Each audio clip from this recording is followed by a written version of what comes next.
الحمدللہ رب العالمین والصلاة والسلام علی سید المرسلین اما بعد فاعوذ باللہ من الشیطان الرجیم بسم اللہ الرحمن الرحیم الصلاة والسلام علیک یا رسول اللہ وعلی آلک واصحابک یا حبیب اللہ الصلاة والسلام علیک یا نبی اللہ وعلی آلک واصحابک یا نور اللہ۔ فرمان مصطفیٰ صلی اللہ تعالی علیہ وآلہ وسلم، قیامت کا دن لوگوں میں سے میرے سب سے نزدیک زیادہ قریب وہ ہوگا جس نے دنیا میں مجھ پر زیادہ درود پڑھا ہوگا۔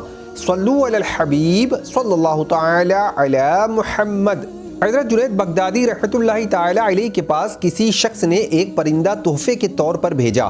آپ نے قبول فرما کر اسے پنجرے میں بند کر دیا اور کچھ مدت اپنے پاس رکھ کر ایک دن اسے آزاد کر دیا۔ لوگوں نے پوچھا، حضرت آپ نے اسے آزاد کیوں کر دیا؟ تو فرمایا، مجھے اس پرندے نے بڑی منت سے کہا تھا کہ اے جنید رحمت اللہ تعالی علیہ، افسوس تو اپنے دوستوں کے ساتھ ملاقات کا لطف اٹھائے اور مجھے میرے دوستوں کی ملاقات سے یوں دور رکھے اور پنجرے میں بند رکھے۔ مجھے اس پر رحم آیا اور چھوڑ دیا۔ اڑتے وقت وہ کہنے لگا کہ پرندہ یا جانور جب تک ذکر اللہ عز و جل میں مصروف رہتا ہے آزاد رہتا ہے، اور جہاں اس پر غفلت طاری ہوئی قید میں مبتلا ہو جاتا ہے۔ اے جنید رحمت اللہ تعالی علیہ، میں یاد الہی عز و جل سے ایک ہی دن غافل ہوا تھا جس کی سزا میں مجھے پنجرے کی سخت قید بھگتنا پڑی۔ ہائے ان لوگوں کا کیا حال ہوگا جو اکثر اوقات ذکر اللہ عز و جل سے غافل رہتے ہیں۔ اے جنید رحمت اللہ تعالی علیہ، میں آپ کے سامنے پکا وعدہ کرتا ہوں کہ آئندہ کبھی ذکر اللہ عز و جل سے غافل نہ رہوں گا۔ یہ کہہ کر پرندہ اڑ گیا۔ پھر وہ پرندہ حضرت جنید بغدادی رحمت اللہ تعالی علیہ کی زیارت کے لیے آیا کرتا اور ان کے ہمراہ دسترخوان پر دانے وغیرہ بھی کھایا کرتا تھا۔ جب حضرت جنید بغدادی رحمت اللہ تعالی علیہ کا انتقال ہوا تو وہ پرندہ بھی زمین پر گر پڑا اور تڑپ تڑپ کر ٹھنڈا ہو گیا۔ اس کے بعد حضرت جنید بغدادی رحمت اللہ تعالی علیہ کو کسی نے خواب میں دیکھا اور حال پوچھا۔ انہوں نے جواب دیا، چونکہ اس پرندے پر میں نے رحم کھایا تھا، اللہ عز و جل نے بھی مجھ پر رحم کیا۔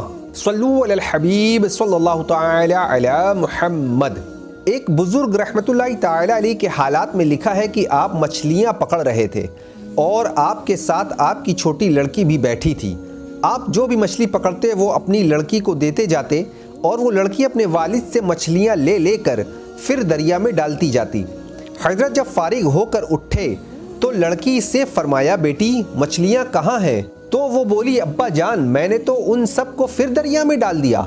حضرت رحمت اللہ تعالی علیہ نے فرمایا، تم نے یہ کیا کیا؟ ساری محنت برباد کر دی۔ تو وہ بولی کہ آپ رحمت اللہ تعالی علیہ ہی نے بتایا تھا کہ جو مچھلی ذکر اللہ عز و جل سے غافل ہو جاتی ہے وہی جال میں پھنس جاتی ہے۔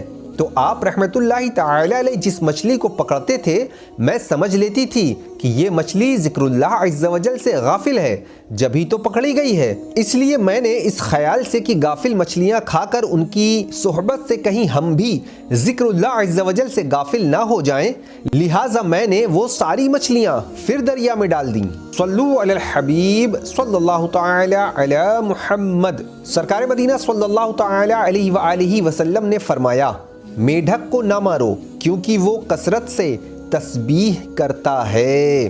صحابہ کرام علیہم رضوان نے پوچھا، اس کی تسبیح کیا ہے؟ آپ صلی اللہ تعالی علیہ وآلہ وسلم نے فرمایا، وہ کہتا ہے، پاک ہے وہ معبود گہرے دریاؤں میں۔ صلو علی الحبیب صلی اللہ تعالی علی محمد۔